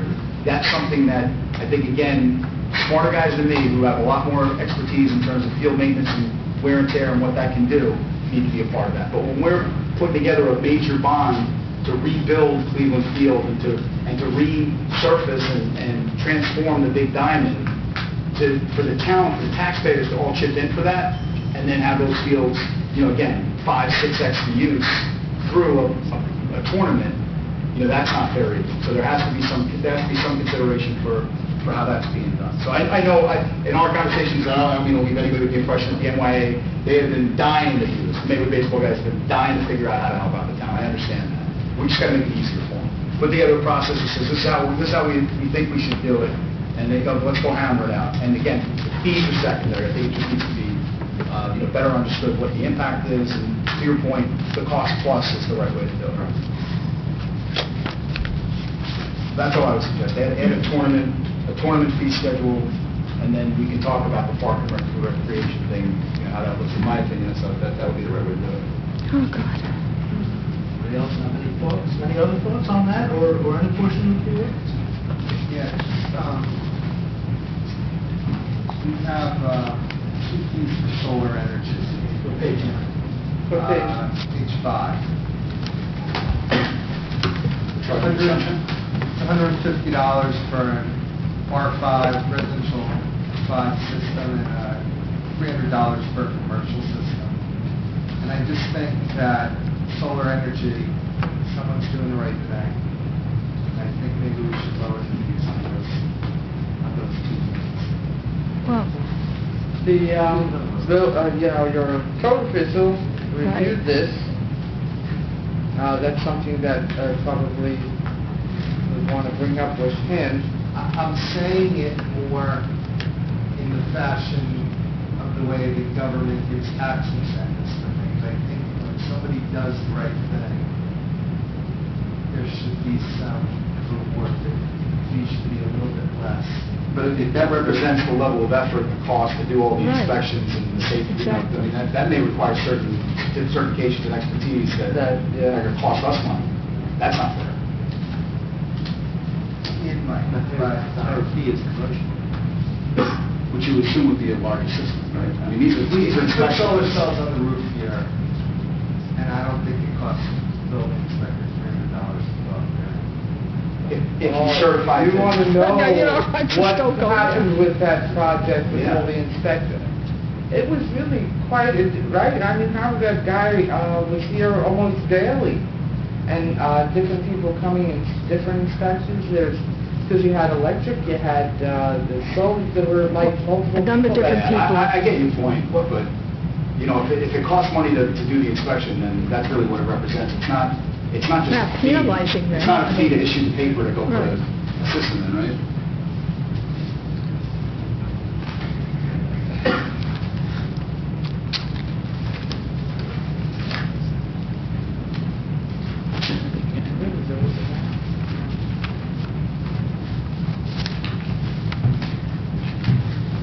present anywhere in the ordinance where we give any kind of discounts, partial discounts to volunteer organizations and towns and their volunteer organizations? I don't believe it's stated in here. I think it's a past what? practice.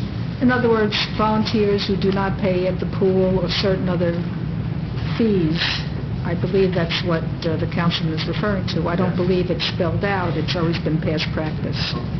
The only one that I did have an issue, as I said, I didn't bring it, is when it comes to peddlers' licenses. When we have events in town and there are people who come to sell things, a lot of them do not have those licenses. So we either have to enforce that or, make it, I think, stronger than it is. Sorry? Talking about street fair? No, I'm talking about 4th of July, I'm talking about Fall Festival, when people show up that have no interest in the town, they're not town businesses, and, I don't know that they're aware. With something other than food, you're saying, to Yeah, show up. right. Because it refers to peddlers, I think there are 3 categories, I didn't bring mine, but it's 3 Under, things, vendors, that's under peddlers. police department, right? Right, with peddlers. Once again, It's $50 for for a year license, God bless, it's the truth, and $25 for an event, and $5 a day for the people who go door to door. But I just think that if we're going to have it in there, we have to make sure that it's enforced better. on page 3. So you have a canvassing permit application Which is $5 a day, and Maybe a license for they give. well, we had the one gentleman who had the license by the state because he's a veteran, and supposedly I never did get that chapter and verse that I had asked for. Well, you could still be required to do an application fee of $25. According to them, they don't have to do anything because they're licensed by the state as a veteran. They're exempt from local ordinances. That's what I was told that night of July 4th, so. For what? Peddling. Selling things, at an event, whether they sell light sticks or... So as a veteran, you can show up without a permit? If you have a license. If you have a state license, you don't have to comply with this. So either we should state that in here or enforce our own, which we try to do, but, maybe we should raise the price. So there was a peddler at the 4th of July. 4th of July. He proved to be correct. Well, he did, but I've never seen the statute. I never got that. What you're saying, but I'm sorry? Well, I changed too, because they said they had the license as Maywood veterans. I said, we don't have that, and then the guy disappeared. What you were saying, you weren't able to verify what you were saying was correct. You did have some. He had it, and I... But you don't know that what he's saying is correct. Right, because I never got the statute that he referred to. See, I would imagine It's on the they CAD would system, issue I a guess. license, a form of some kind, even for a veteran. They would give them some form of Right. ID. Which he did, but... That's not onerous to ask them to fill out the paperwork just so that we can verify that I license just think is that maybe, I don't know legitimate. how we advertise it, maybe on the website, anyone interested in selling anything, you have to, so we don't have to deal with it the night of an event. Now, but this also plays into, there was a situation with, we weren't allowed to accept, require people that go door to door, except like the some groups coming into town. We weren't allowed to, I don't know if it was Well, I think that there was somebody who wanted to sell furniture door to door. No, this which we guy don't was allow. in the van, he said that they were church people, and the police department couldn't stop them, he told me, because I guess their Fifth Amendment or whatever, they're allowed to come in, and so they just have to notify us. The chief said could probably explain it. No, candy bars is for like $5 a piece, and then it's in Kid and Krauser, like, stop. But, no, that being said, the chief Peg could explain it to you further, but I know that we couldn't, they just have to notify us when they're in town. They're not required to ask them for verification process or fees or something? One of the reasons for these permits, so we are able to ensure that they So we know who they are. insured, we know who they Well, no, are. so that they don't have to have bonded insurance, we somewhere. just need to know who they are, Yeah. so that if they're on a particular list, Just taking a quick look online, there's a veterans peddler's license for the county. I don't see one for the state. this one was a state statute. So you're maintaining that even if they have a state license, it's at least that... Well, I thought that, but I haven't read the statute, that's what I'm saying, I was supposed to get a copy of the statute. I don't know why they wouldn't be able to come in, provide us a copy of their license to enable them to be at one of our events. Right. We're not, even if we don't ask them to fill out an application, bring us a copy of your... It's through the county. The state-issued license is issued through the county. The county is responsible for the verification of it. I mean, that's all you need is verification. Yeah. Well, I just think that we have it, if we have it in here, they should either pay for it or not be here, or if they're exempt, put something in here that says other, or otherwise exempt by.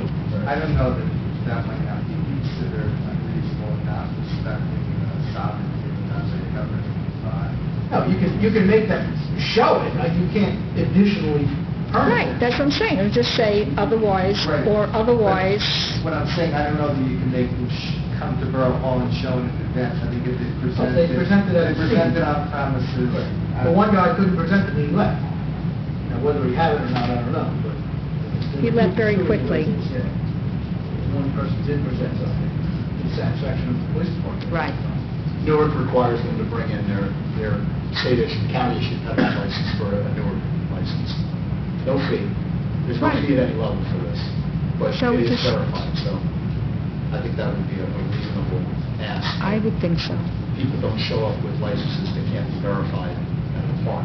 There is a state, New Jersey Special Hawker and Peddler's license that is available through the Department of Military and Veterans Right, Affairs. look at the bottom, it says it gets certified and delivered up to the county. You have to Correct, provide- you have to bring a copy of your county. WD Form 93. So all that stuff gets done through the Yeah, all county. through the county clerk. Right, and then they can get a state By the license, county but you can clerk. still ask, for the city of Newark asks those folks to come to the city of Newark for a Newark peddler's license, showing their valid state or county license. We I should- mean, it's not a lot, but if we have it in here, then it should be something that we all... To give you an analogy, that's like saying that somebody who has a New York driver's license should have to register with New Jersey before they drive. If you move to New Jersey, you have to. No. That's not the... No, there's a special privilege. If they drove across the bridge, Right. they don't at the border have to present... No, they don't. But the law says they. But They have to provide it, they have to Right. provide on a police officer asks them for. Well, Right. similarly, I think... If you have a license to practice real estate, to sell real estate in New Jersey, you're going to go to New York and sell real estate? That's not a parallel situation. It's a license, yeah. You could verify a driver's license at the time. You can't verify this person's license because you have no ability to. That's why I think you may be coming in advance, you could at least check up on it that it is valid. Because at the time, For his safety there's no as well, mechanism to look it up. We have to be required to register and everything, and, go through all the paperwork, and then the next guy not have it, and then he has to provide it, but the next guy makes, gets the benefits of selling the things, and he's not required to sell The anything. county gives you a license, but you still have to go to all 70 municipalities each time you want to use it. That sort of defeats the purpose of the county giving you the license. It's just a matter of being able to verify the license. That's, I don't believe that you have to come and register. You can email it. Days ahead of time. I don't know if legitimacy is that. There may be a master list of Yeah, I mean, we deal with this once a year, so. Right, well, right, but I mean, if we have it in our fee ordinance, then we should pay attention to it, otherwise take it out of the fee ordinance. Because I always tell people we don't have that... If you don't have the county veterans, then Right. you do need a license. Right. And they do, the police department does do the application and so forth for some people. I don't know, you have Right. to check with them. But I they just do- think it's, they- before we finalize this, we should at least look into how we can improve it, if need be. I don't know what you don't do. I don't know if you're going to be able to. Well, I'm tired of running around chasing people. Anybody else? Nobody else have cares. Anything else on the fee ordinance? Wait, then, we'll look into some of the field issues and circulate that and continue this discussion. Grant Avenue traffic proposal, I think we had some conversations about that earlier tonight. With the discussions of the Board of Ed and Chief of Police at the Board of Ed meeting, that perhaps the best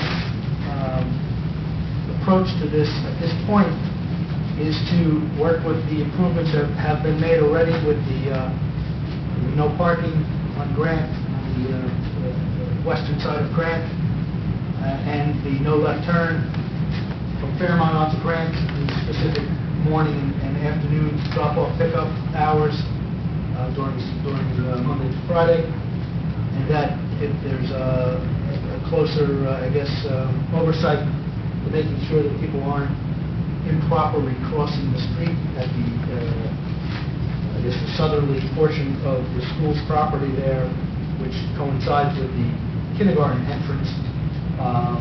If that is policed, for lack of a better word, a little more, there probably will be significant improvements there.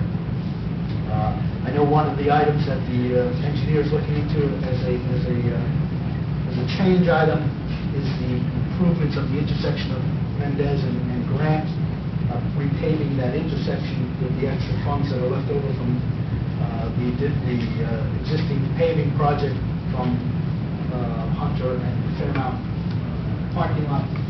There's probably enough funding left over to do that and then install that four-way stop that we passed many months ago.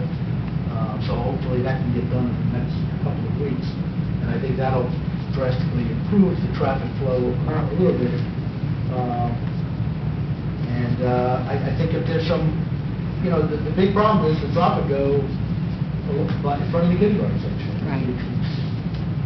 It's the mornings at Memorial School. Ironically, it's the afternoons at Maywood Avenue School that are more problematic with the library parking lot.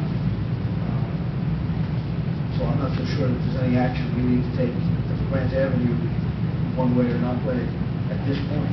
So, Mr. Mayor, the last thing I'd ask for review of this, simply because if we were going to do something, we had to do it in August. Right? And I would say, to your point about the stop signs have to go in before school starts. I mean, I'm not sure why it's dragged on so long, but that was done a long time ago, and folks can't. We shouldn't be surprised when folks at the day that school starts.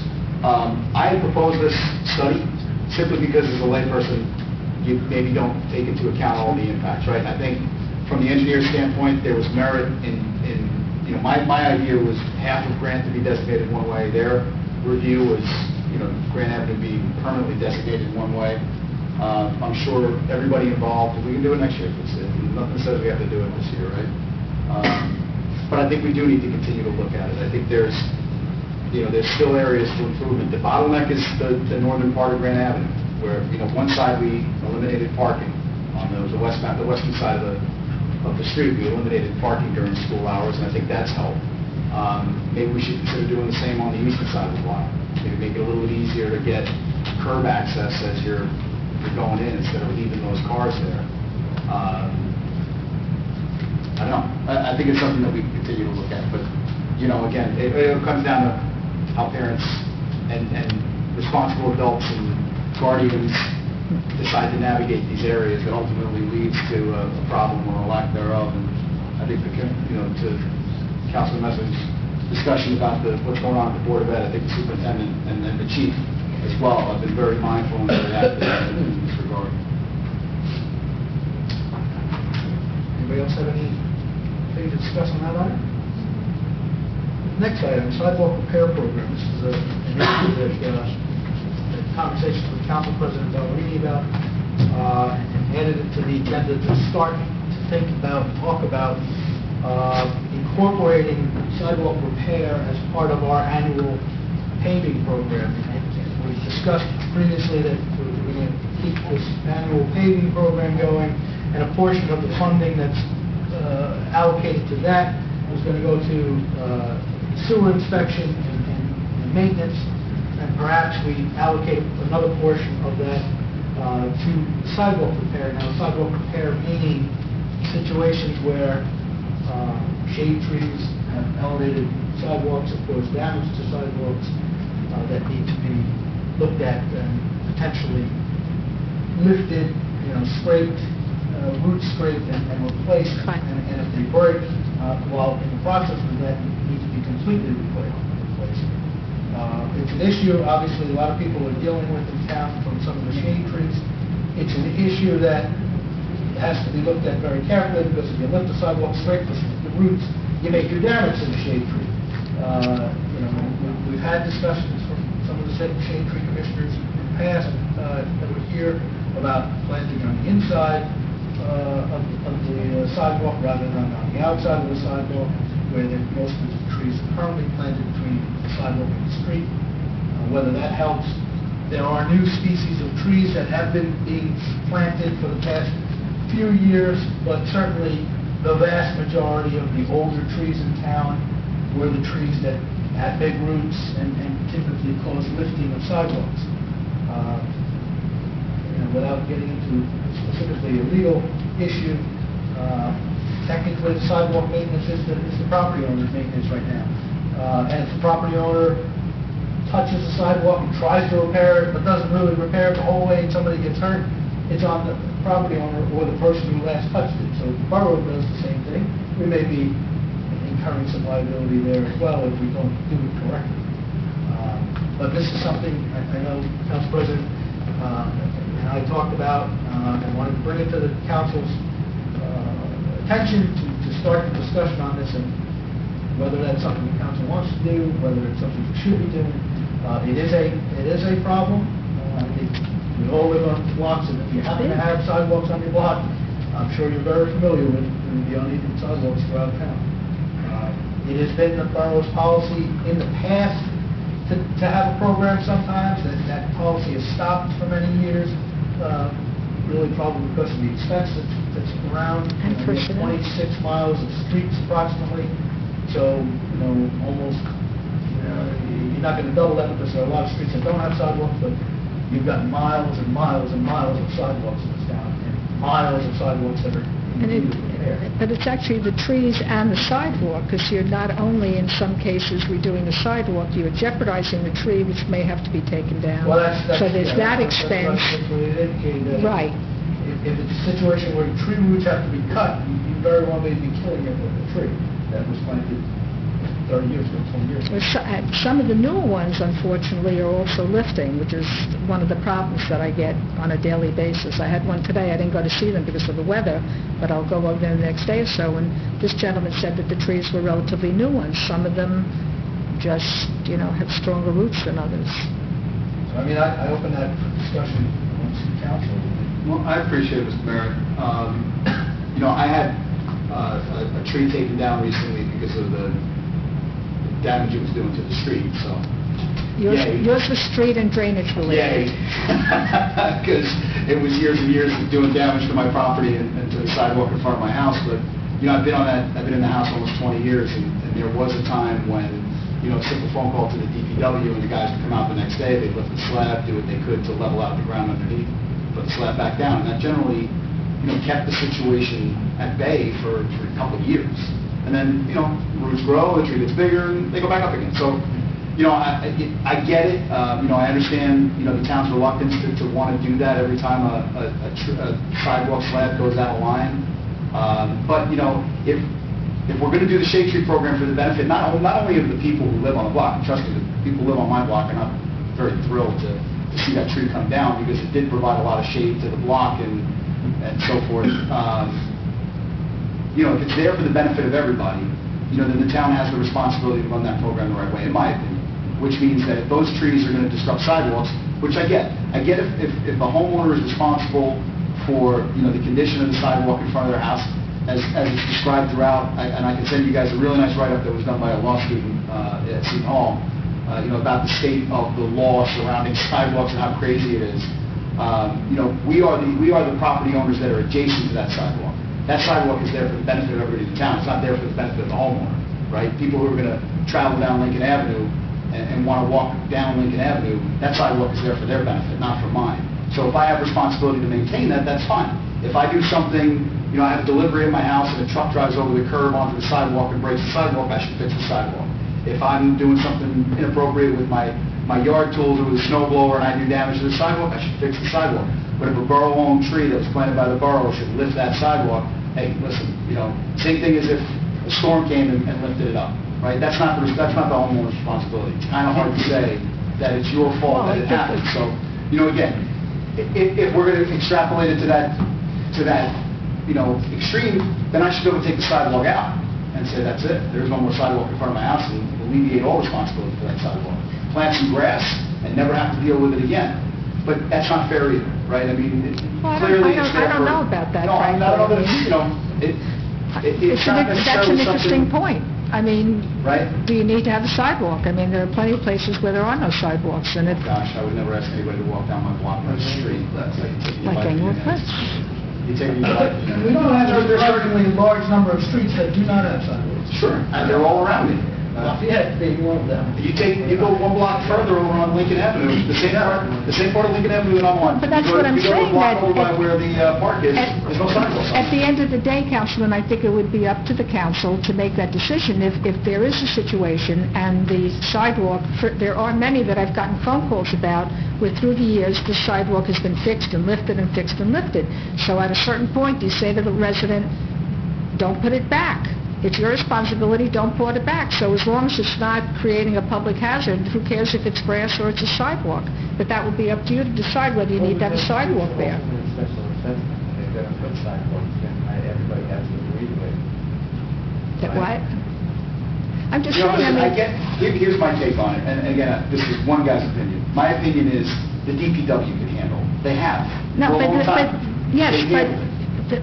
And if they do break a slab, and we have to replace the slab, that's the cost of the shade tree program. It's not... There's not enough money in the shade favors. tree program for that. That's not what I'm saying. It doesn't have to come out of that program. But the cost of the program, running that program the right way, means that you accept responsibility for everything that tree... We trim those trees, don't we? Sometimes. It's not free. How about the ones that were planted 30 years ago? Do you want this council, you know how councils, ensuing councils are not held by the rules of the past council. You want to hold this council responsible for trees that were planted 30 and 40 years ago that are uplifting the sidewalks, and now you're expected to pay for everything or fix everything? You didn't plant the trees. Yes, they're borough trees, but you didn't plant them. You know what I'm saying? I don't know where you stop it, where the responsibility ends. A new tree... We didn't put that street in, that dead-end street in, over on some part of town, so we shouldn't pave it? No, that's not what I'm saying. No, I mean about... There's a substantial amount that needs to be repaired. Right, I don't think there's... That's an issue. There's not a town, there's not... Well, we haven't done a full... I think that would be the first thing. I think we need to know what we're dealing with. We really do. A tremendous amount. A tremendous amount. But I think you ask most residents, things like this for sidewalks. Oh, of course. I think everybody would. And I think, again, if it's the trees that caused it, how do we ignore it?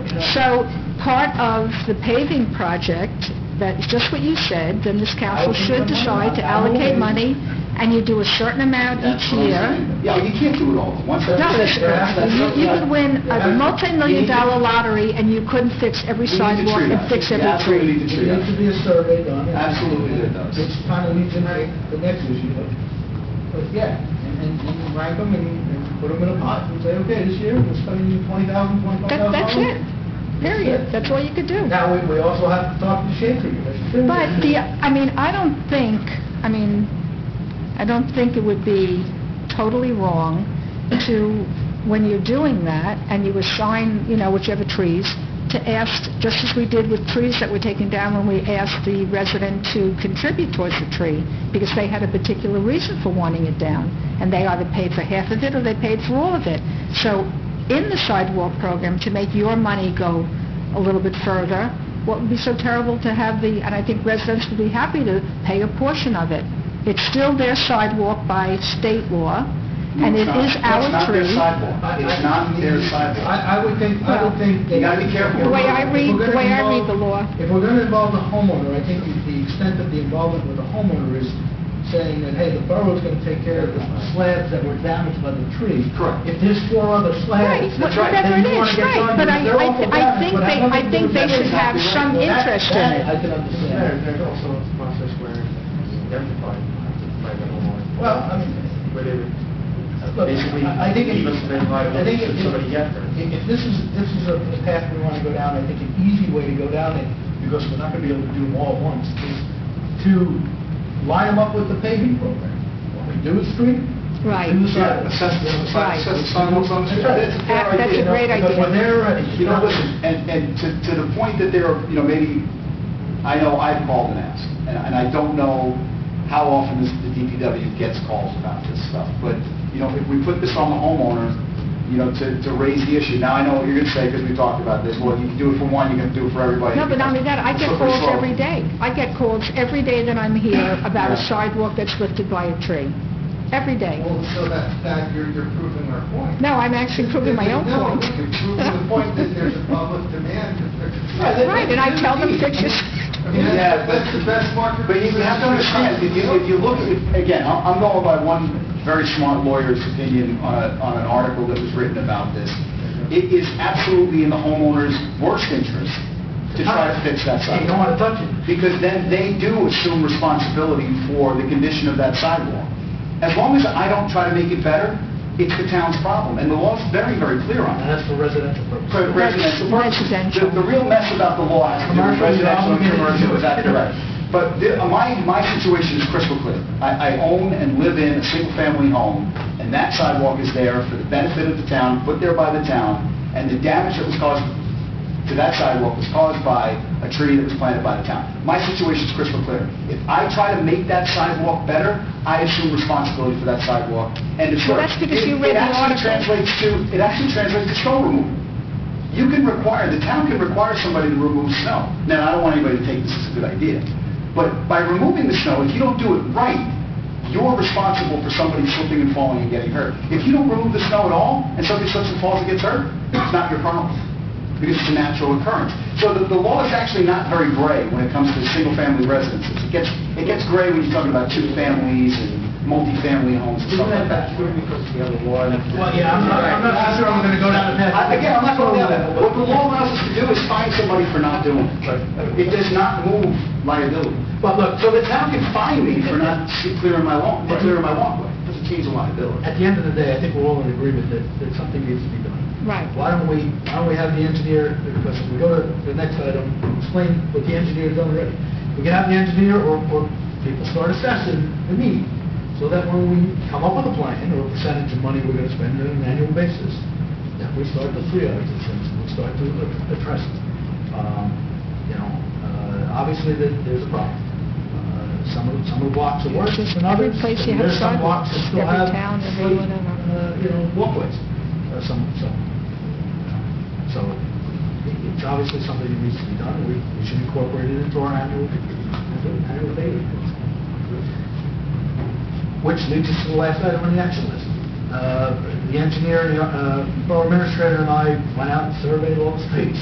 Not a formal survey, but took a look at all the streets. And the engineer has come up with a list, where I will circulate a map to everybody, and has come up with an estimate of about $4 million. We've paved every street that needs to be paved. Our work here is done. But with that, I think we've come up with a plan of obviously going out for grants every year and applying approximately $200,000 to CFO is comfortable with on an annual basis to keep the paving program rolling.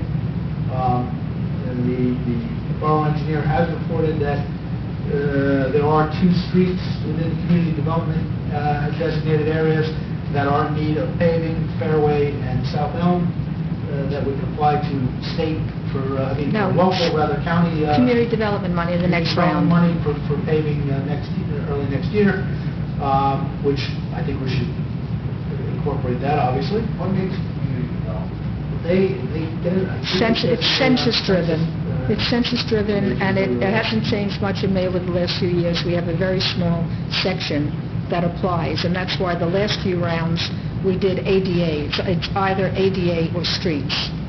And we didn't have streets, we didn't identify streets up until now, so we've used the money for ADA improvements. That's all the community development money can be used for. They have designated approximately 6 or 7 blocks in town that Right. we incorporated in the area that may qualify for the grants. And unfortunately, 5 out of those blocks have been They were in good shape. 10 years or 5 years. so they're all in very good shape, with the exception of Fairway and, well, South Elm. Elm is not in it. South Elm is in it. Which is the portion south of State Street. Right. What it means, it's based on census, whether it's Census the driven. income or the Right. population, or, it's based upon the 2010 census. Right. But Fairway's an interesting one because it does take a lot of abuse from the school. And I think that actually goes into factoring in the census information. If it's a street, the schools, I think, it is not sure, but the streets Yep. are horrible condition. Bad.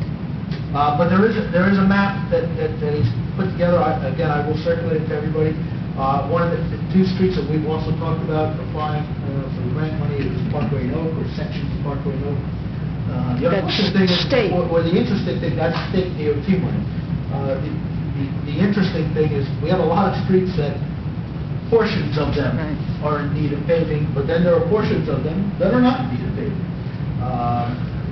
Oak, a large portion of it needs to Palmer. be, but a big portion of it doesn't. And so the entire length of Oak doesn't need to be done, but a good portion of it does. And Parkway has little gaps in it too that are bearable. But I think the thought is, get all these streets in a pool so that we all are aware of, okay, Mr. Engineer, when you're applying for the DOT numbers every year, the grant money, these are the streets we're going after until they're all gone. And we'll be adding streets to it as we go along. But then we'll taking streets we'll have off. our own 200,000 that we bond every year for street and / sidewalk, hopefully. Correct, and apply the grant money. But again, he's pretty confident about the Fairway and South Elm and next year's DOT funds for portions of Oak and Parkway. So, maybe that's what we start with, and keep going. Hopefully, again, we'll be able to take some of the existing funded money for paving to do the intersection of Mendez and Grant, and potentially the stretch in front of the pump house, which is it's about a 500-foot stretch of that on Spring Valley, on the western, West of Spring Valley Road. I don't think Paramus is going to go in on it, but We've asked. once you get to Paramus, part of that Spring Valley then probably needs to be paved as well, so they may want to do it at the same time, and it may help, but... Let me get an answer back.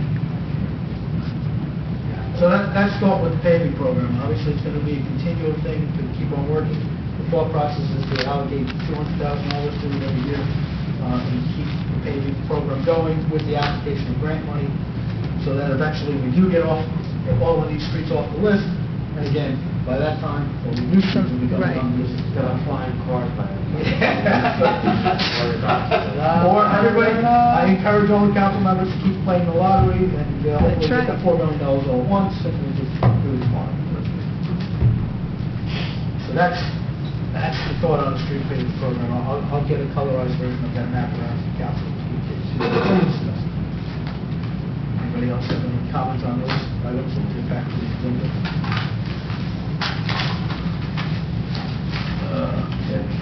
We have no resignations. We took care of appointments number 1 earlier tonight. We have 2 other items on for appointments. Substitute school crossing guards are Ronald Giorgetti, Dominic LeBou, Eleni Helen Muzanikis, Douglas Fleming. Hourly rate $12.50 an hour for a term expiring December 31st, 2014, subject to the completion of all requirements set forth by the borough. Number 3 is Daniel Kiley, a DPW supervisor at a salary of $70,000 effective August 12, 2014. Is there a motion for the appointment? Motion. Second. Roll call. Lindenow? Yes. Maroni? Yes. Eisenberg? Yes. Messa? Yes. Fabre? Yes. Ballerini? Yes. Okay, council approval of the following. From Maywood Inn, submission of an application to extend licensed premises for the street fair, August 17, 2014. This would allow them to expand the premises where they can sell alcohol to Sunday. To the front of the building, To the abutting front. the building, yes. On their property. Move for approval? Second. Roll call? Lindenow? Yes. Maroni? Yes. Eisenberg? Yes. Messa? Yes. Fabre? Yes. Ballerini? Yes. So resolutions by title. Resolution 12614, resolution approving the contract with the International Brotherhood of Teamsters Local 97 and authorizing the mayor to execute agreement on behalf of the Borough of Maywood, County of Bergen, New Jersey. Resolution 12714, resolution of the Borough of Maywood directing the undertaking for continuing disclosure review and authorizing participation in the municipality's continuing disclosure cooperation initiative of the Division of Enforcement of the U.S. Securities and Exchange Commission. With regard to resolution 12614, that is subject to those Two changes. pages, right, that we haven't received. Should we wait on that? Can. Well, I don't think, I mean, if you want to approve it tonight, subject to receiving those 2 pages, it just happens to do with numbers that were incorrect, and I was supposed to... It was a typo in their report, he said he's corrected it, we just didn't get it for tonight's meeting. But I'm recommending that they not be signed by this council, by the mayor, until I get those. I just hope we should table this. No, I'm, whatever our attorney, We can do it subject to recommends. the corrected paperwork coming, we won't Right, sign it. if until it doesn't, if I don't corrected, get or it by we the can end of the put it on 2 week, weeks. then we don't sign it, and it would go to the next meeting. I mean, it's 2 pages, and it's 2 salaries that... They're aware what it is, they're aware we're not accepting it in its current form, and he knows this is a typo, he's going to correct it, and get us a corrected version. And he sent us a corrected one, and it wasn't correct. I feel more comfortable, so... Can we get the correct one? Yeah. Fine. To pull resolution 12614 from tonight's agenda, we'll put it on to it. I'll move 12714 for adoption. Is there a second? Second. Roll. Lindenau? Yes. Maroni? Yes. Eisenberg? Yes. Messer? Yes. Labray? Yes. Bellarmine? Introduction of ordinance. Ordinance 1214, an ordinance to amend the code of the Borough of Maywood, specifically Chapter 312 entitled Vehicles and Traffic, more specifically subsection 31235 entitled Mid-Block Crosswalks. Is there a motion for the introduction? Second. Roll call. Lindenau? Yes. Maroni? Yes. Eisenberg? Yes. Messer? Yes. Labray? Yes. Bellarmine? Yes.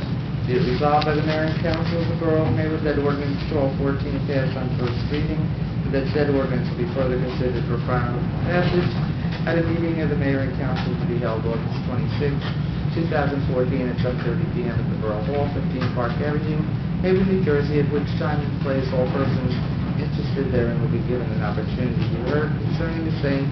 Borough Clerk is hereby authorized and directed to advertise the same according to law. Okay, new business. Old business. Miscellaneous business, 2014 being the 120th anniversary of the Borough of Maywood. I encourage everyone to learn about the history of Maywood. Talk to your borough historian. Read Ed Kaminsky's book about the Borough of Maywood. Stop by the history room in the Borough Library. The next trivia, since we're on a police theme today. The police department, the first police headquarters, prior to the Palace of the Municipal Building, was a booth manned at the intersection of Maywood Avenue and State Street. It was equipped with a manual stop-and-go sign that was put on for traffic. It was also the site of the tragic fatal accident which took the life of Maywood's only mayor to die while in office to date. Mayor Rapp's 1924. Maywood Police Department had its first official vehicles in 1925 when the police department got bicycles. In 1926, it acquired its first vehicle, a Ford, which was utilized by the borough for 15 years. Turnaround times. Yeah, that's really, what's that extra? So that is your trivia of the day. Do we have any closed session items? Yeah. All right, I would like to take a motion to adjourn. Motion. 6 motions to adjourn. All in favor? Aye. All right, we are adjourned. Oh, thank you very much. Yes.